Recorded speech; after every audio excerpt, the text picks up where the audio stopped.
So this week we've got Matt Henkin, who is pinch hitting for Congressman LaTourette, and it's a pretty busy day and a pretty busy week.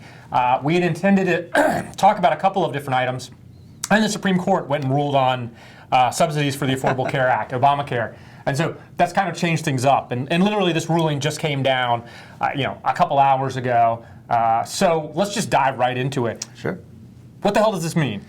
I think for most people, what this means is basically continuation of the current policy that the Affordable Care Act has set forth, and really that case comes down to a pretty important part of the Affordable Care Act, which is the establishment of exchanges where insurers actually put their policies online to compete against other policies, and you as a resident of any state go onto your exchange if you don't have insurance through your employer, and you can shop around and see what plan works best for you and your family.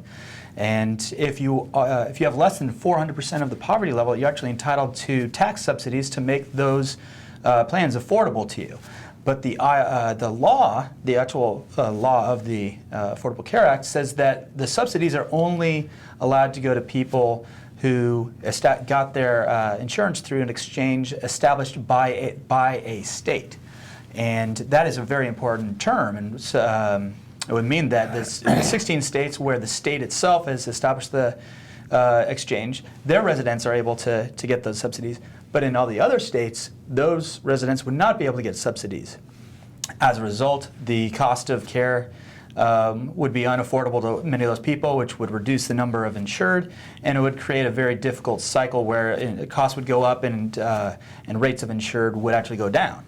And so it's a very big issue. And this issue went to the Supreme Court, and the Supreme Court ruled that the writing of the law is actually ambiguous. And because it's ambiguous, you have to look at the larger context of the law to understand what its meaning is.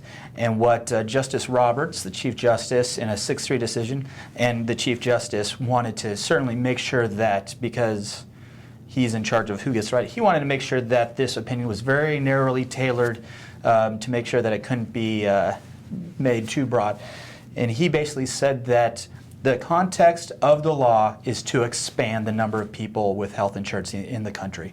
And to say that that those subsidies would only be eligible to people in certain states ran counter to the purpose of the law.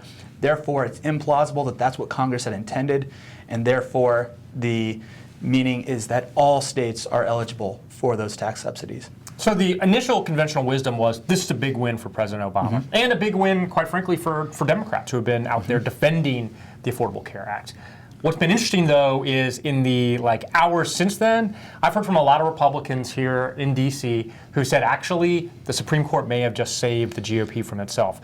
One of the things that the Republicans were looking at was the potential that the Supreme Court strike down these subsidies, people lose their health care, and the GOP is left holding the bag on how do we fix this. Politically, Republicans don't have to do that now. Now they can just run against Obamacare in general without the specter of people actually having lost their health care. You're absolutely right. I think it's actually a win-win. I think Democrats really are very happy with the outcome. They really went through and lost a lot of seats. They really took a heavy toll on them to pass this, and really to have lost it at this point would have been absolutely devastating. So they're very happy that they get to continue with Obamacare as it stands. Republicans, while they might say they don't like it, subtly behind closed doors, they're probably pretty pleased that they don't have to take a stand on, well, what is your plan to replace those 6 or 8 million people that'll lose their health insurance had the ruling been reversed. And so I think ultimately it's kind of a win-win, and even as a consumer, as just an ordinary American, you're just glad to move forward and hopefully get the contentiousness behind you. So the issue that we were going to lead off with this week was trade. An issue that's dominated the conversation over the last couple of weeks. And it's amazing, like so many things in Washington, you think you know where this thing is going. You think Republicans are working with the Obama White House. This thing is it's going to happen. Right. Then the rug gets pulled out from underneath it. Congressional Democrats in the House completely and totally defect. It appears the whole thing's fallen apart, and everybody's talking about a huge repudiation of the president's trade agenda. Right. And then Just like that, things turn on a dime again this week, and it looks like President Obama is going to get his fast-track authority. Right. Talk to us a little bit about what the hell happened here. Well, it's very similar to this most recent Super Bowl, which was it was up and down until the very last minute. It was really interesting to see how it played out. But it was, for politics, it was very close to the Super Bowl. It was a really big deal. And this goes back to the Trans-Pacific Partnership, which is a 12-nation trade agreement that the U.S. is working on. Really important for the president. It's really a centerpiece of his economic and trade agenda. And he's been working on it since 2009. And they're getting close to a final agreement. And what he's asking for is something called Trade Promotion Authority, which some people call Fast Track Authority, which is Congress giving the president the authority to negotiate it. And then rather than Congress having any ability to amend that agreement, they would just simply have to vote yes or no on that deal. And so the president asked for that authority. Now, the supporters of that are obviously, generally speaking, the Republicans like free trade agreements, and certainly big manufacturers, Boeing, John Deere, Caterpillar, those types of companies that are really big in exporting, as well as big transportation centers like California, the West Coast, where they actually would do a lot of the transportation of these goods. And the opponents, though, are going to be organized labor, environmentalists, and a lot of Republicans who simply don't trust the president to negotiate a good deal. And so after a very hotly contested debate in the Senate, it barely squeaked out of the Senate, came to the House, where it was very interesting to see how they would approach it. And they actually got a little bit clever, and they decided to divide the question, which is to take one bill and divide it into two parts. Both would have to pass to actually have it move on to the president. So they divide it into the good part for the Republicans, which is the Fast Track Authority, and then the Democratic supported side, which is called Trade Adjustment Authority, which is actually providing assistance to workers who lose their job as a result of this. So the thinking was the Democrats will support that piece, the Republicans will support their piece, and it'll actually go to the president. Well, the Democrats bailed on the piece that they actually normally would vote for, thereby sinking the bill. Well, so temporary victory for opponents of the bill, and certainly a repudiation for a short time of the president.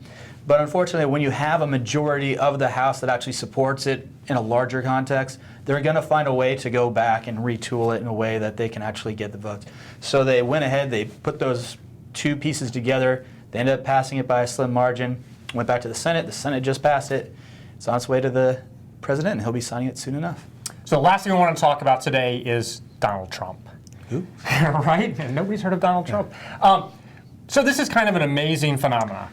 Mr. Trump announced his candidacy for president last week. His 51-minute speech was a little meandering and universally panned.